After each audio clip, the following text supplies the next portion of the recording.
When I was a kid in the 90s, they still had those 80s computers in my school, elementary school, the Apple computers from Apple, the company.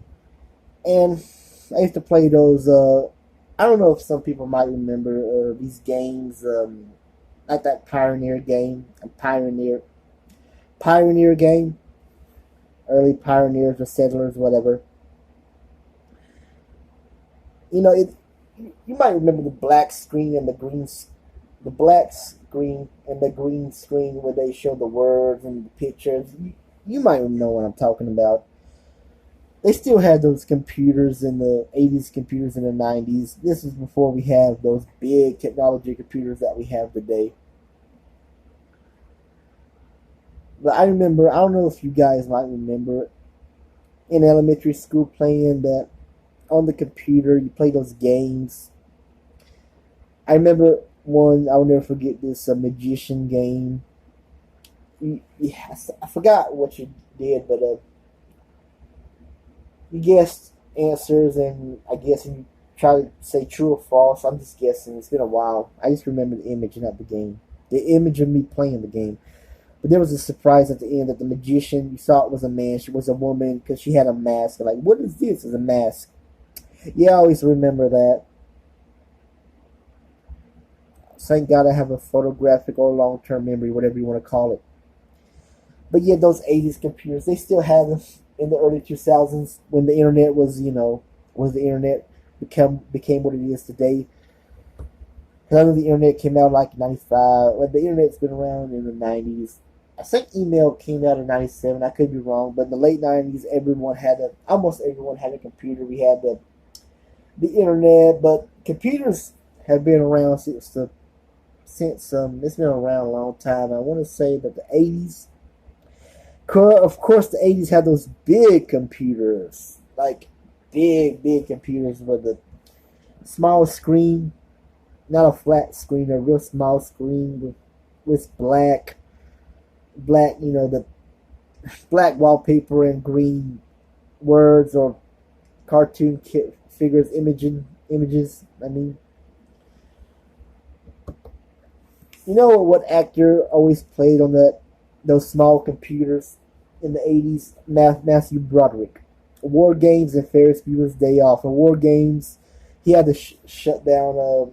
I know the movie. I didn't see the whole movie, but I always remember he had to stop the war with the Soviet Union,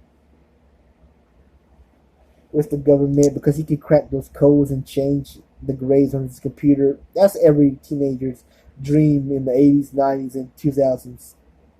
Even today, you just had to get that code because the teachers always changed the code, like pencil, paper, whatever. You had Matthew Broderick's character always got sent to the principal's office. Like the scene where he was telling the teacher, I forgot what the teacher said, but Matthew Broderick said, "Your wife," and he got sent to the office. He always gets sent there every day. But he always opens the door and sees that's the new password to get into the teacher's computer so he can change his grade, or the teacher's info site or whatever. I always remember that. And in Ferris Bueller, where he was just, doing art on the computer with his mouse, making a naked woman, well, a topless woman or naked, whatever you want to say. But it was so funny. Computers. I still couldn't believe we still had those in the 90s, those old-fashioned computers. I mean, you look like a computer. I was thinking of, what was it, I Love the 80s, in 3DO Strikes Back, where they were talking about those big computers with the little small screen. I forgot what they were called, but I always remember the actors talking about that big giant computer. But I just remember playing those games, those those floppy disk computer games. I just lost my train of thought yet again. I'm just going to end this video. I just feel like telling you guys about the old days of me at elementary school playing on those damn computers. The 80s computers, sorry. But it was still in the 90s, but I was playing on those old-fashioned computers, those kid games on those floppy disk games. Oh, that's it. I'm about to end this video, and please subscribe to my channel if you want to subscribe to my channel. You know, you don't have to like me, you don't have to respect me. Just subscribe if you want to subscribe. Come on, I need more subscribers, man. I know I don't do good videos, but I just need more subscribers, man. I just need more people following me. Anyway, that's it. I'm out.